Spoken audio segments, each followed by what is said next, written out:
E anche il gimbal sembra funzionare correttamente su tutti gli assi. Non l'avrei mai detto. Ciao ragazzi e bentornati sul mio canale, io sono Michele e pochi giorni fa sono stato contattato da Banggood che mi ha proposto di recensire un suo nuovo drone, per l'esattezza il modello X2 Pro 3 rinchiuso, racchiuso, come volete, in questa bella borsetta, ma ci torneremo tra un attimo in quanto, sarò sincero, io non sapevo assolutamente nulla di questo drone, quindi mi sono informato e sono rimasto colpito dal suo prezzo e dalle sue caratteristiche tecniche. Parliamo infatti di una cam 4K con gimbal meccanico a 3 assi, GPS, VPU, motori brushless, 20 minuti di autonomia, 1 chilometro di range di controllo, ad un prezzo di poco superiore ai 100 euro. Alla faccia, quindi perché non provarlo? Ed ecco quindi come si presenta. Arriva a casa in questa bella borsa, devo dire, molto ben fatta, con tante tasche, una qui centrale, una nella parte superiore, e tra l'altro qui abbiamo anche la tracolla davvero carina, in stoffa e anche abbastanza impermeabile, e una volta aperta si rivela il drone. Premessa: questa è la versione base comprendente una batteria e la borsa, quindi quella che costa poco più di 100 euro. Poi ci sono versioni con 2 e 3 batterie. Come vedete abbiamo anche delle predisposizioni qui nella gomma piuma, ci basterà rimuovere questo blocchetto e inserire la batteria. Abbiamo la solita manualistica, fortunatamente tutta in inglese con delle immagini abbastanza esplicative. Questo è per scaricare l'applicazione sul nostro smartphone, infatti abbiamo dei QR code iOS e Android. Qui dentro abbiamo la batteria, se riesco ad aprirlo ovviamente. Si tratta di una 7.4 volt da 2200 mAh che va ricaricata tramite questo ingresso micro USB posto sulla stessa batteria. Una scelta abbastanza comoda perché ci permette di ricaricarla anche in mobilità, ad esempio con una power bank mentre siamo in giro con il nostro drone. Sono 3 coppie di eliche abbastanza standard, la plastica utilizzata è trasparente e sono anche abbastanza flessibili. Troviamo inoltre il cacciavitino solito per svitare e avvitare le eliche sostituite e il cavo di ricarica della batteria USB micro USB. E a parte questo non abbiamo nient'altro. Qui c'è un'altra elica che era scappata. Il radiocomando è abbastanza carino, guardate, c'è anche il display, vediamo se la batteria è integrata. Sì, abbiamo una batteria integrata che penso si ricarichi tramite questo ingresso micro USB posto nella parte posteriore. Comunque mi sorprende che ci sia il display su un radiocomando. Per un drone così economico troviamo delle informazioni utili come la batteria del drone, batteria del radiocomando, la potenza del segnale, l'altezza, la distanza, la modalità di volo impostata. Qui in alto a sinistra possiamo impostare GPS o VPU mode se vogliamo volare al chiuso senza troppi pericoli. Tasto di accensione e spegnimento, tasto per il decollo e l'atterraggio automatico, tasto per l'headless mode. Questo qui dovrebbe servire per calibrare la bussola. Abbiamo il tasto per scattare foto e registrare video, il tasto per attivare il ritorno a casa automatico in quanto abbiamo delle Smart Fly, la ghiera, la rotellina per inclinare il gimbal e quest'altra rotellina che non è per l'esposizione ma bensì per regolare la velocità del drone. Sentite beep? Velocità 1, velocità 2. E dato che il radiocomando è bellino, sono curioso di vedere il drone vero e proprio. Ed eccolo qui come si presenta. Esteticamente devo dire che non è affatto male. Mi ricorda molto i droni della linea ZLRC, i Beast SG906. Ok, non è assolutamente malvagio. Abbiamo anche una protezione per il gimbal qui nella parte frontale, GPS HD camera drone, vabbè, scritte abbastanza solite, bruttina l'antenna di trasmissione del segnale video, come vedete è una semplice wifi, quindi non aspettatevi un range clamoroso nonostante sia indicato 1 chilometro, però c'è la VPU che ci permetterà di avere maggiore stabilità del drone al chiuso o in assenza di GPS, il tasto di accensione, i bracci sono pieghevoli, possono essere aperti in qualsiasi modo e questo qui è il drone una volta aperto con i suoi motori brushless che devo dire sono di dimensioni abbastanza generose. Voglio vedere la telecamera. la cam, come si apre, si tira, ok. Ecco qui il gimbal con la cam 4K, il sensore sembra abbastanza piccolino, però è un gimbal vero e proprio e non finto, come capita molto spesso di trovare scritto nelle schede tecniche. Questo è un vero gimbal. E quindi, già che ci siamo, inseriamo la batteria, che non so che fine abbia fatto. Eccola qui e vediamolo una volta acceso. Ovviamente ho messo la batteria al contrario. Bene, inseriamola, accendiamo il drone, solito cicalino. Oh, abbiamo anche i LED frontali, ragazzi, attenzione! È cattivissimo questo drone. Noto tra l'altro che sono presenti anche i LED di posizione, rossi sulla parte frontale e immagino verdi nella parte posteriore. Sembra una banalità, ma credetemi, su droni moderni è addirittura difficile trovare questi LED, dai. Assolutamente niente male. E ci sono anche 4 LED nella parte inferiore del drone che ci permettono di monitorare lo stato di carica residua della batteria.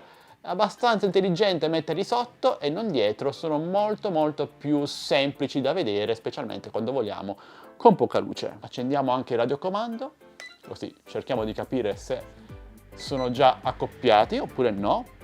Penso proprio di sì, in quanto il radiocomando ha rilevato lo stato di carica della batteria, che è totalmente carica. Una cosa importante è capire se tutti i motori funzionano in modo corretto. Sembra una banalità, ma quando parliamo di droni così economici, credetemi, non lo è affatto. Quindi andiamo a impostare la modalità VPU, quindi GPS off, e proviamo ad armare i motori. Non so come, proviamo con... ecco qui. Quindi in basso verso gli esterni e si armano tutti i motori. Sembrano funzionare tutti bene. Il drone è anche abbastanza silenzioso alla potenza minima. Ok, ci siamo. E anche il gimbal sembra funzionare correttamente su tutti gli assi.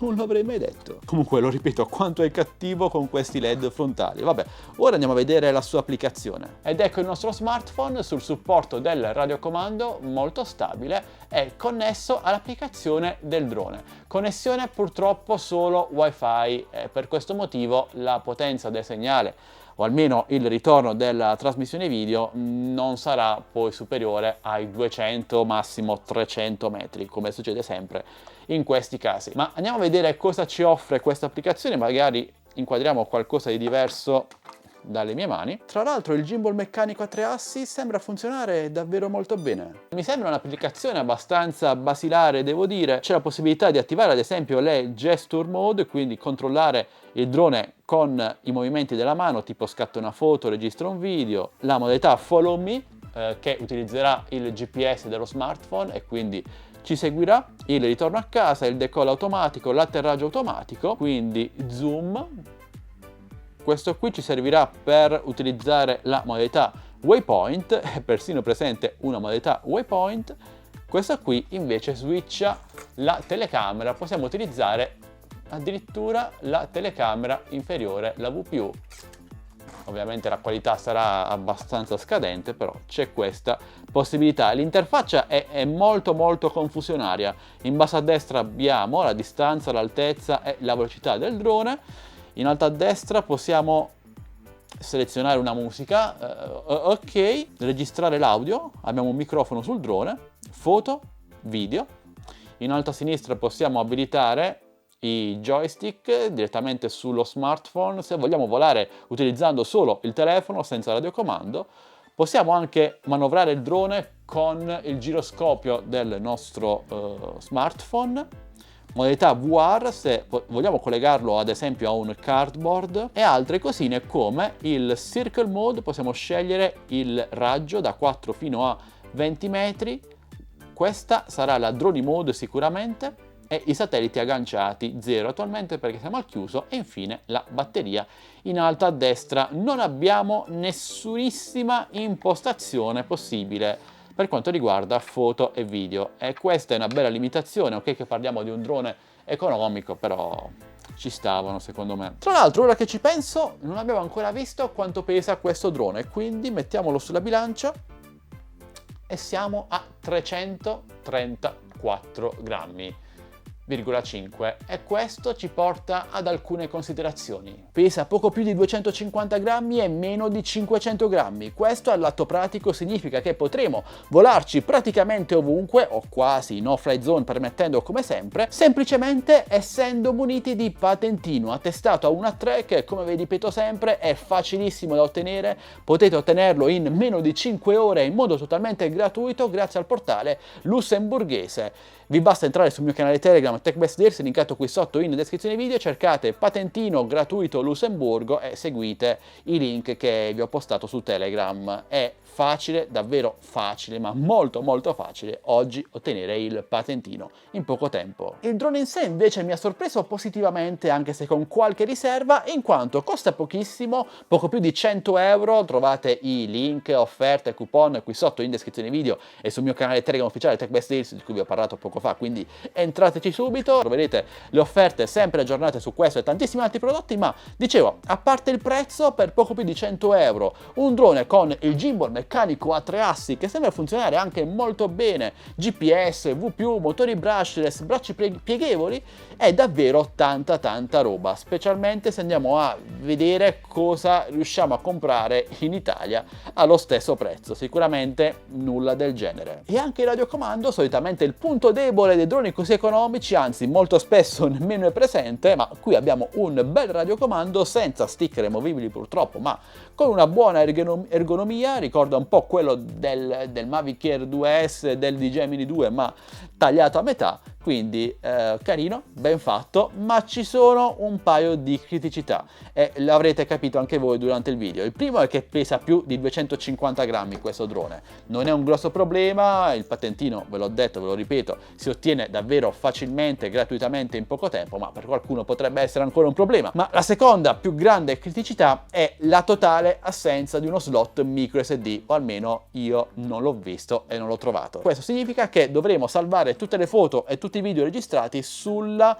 smartphone, perché non abbiamo nemmeno una memoria interna, quindi le registrazioni saranno tutte in streaming, e anche se la cam dovesse essere davvero 4K, ma non credo, beh, significa che la qualità sarà HD al massimo o poco più. Quindi non si tratta assolutamente di un drone fotografico. Io lo proverò il prima possibile in volo, ora non posso perché a Bari sta piovendo da 5 giorni e non accenna a smettere, ma ho qualche dubbio sulla qualità di foto e video. Non che ci potessimo aspettare chissà cosa per questo prezzo, però si perdono sempre in queste sciocchezze. Cosa sarebbe costato inserire uno slot in micro SD per avere foto e video alla massima qualità possibile? Non lo so, purtroppo non c'è. E questo per ora è tutto dall'X2 Pro 3. Ci vediamo tra qualche giorno con la prova di volo vera e propria. Ma ora voglio sapere voi cosa ne pensate di questo drone. Lo trovate interessante oppure no? Trovate che il suo prezzo sia invitante, oppure pensate che in Italia sia possibile trovare droni simili o superiori per 100 euro o poco più?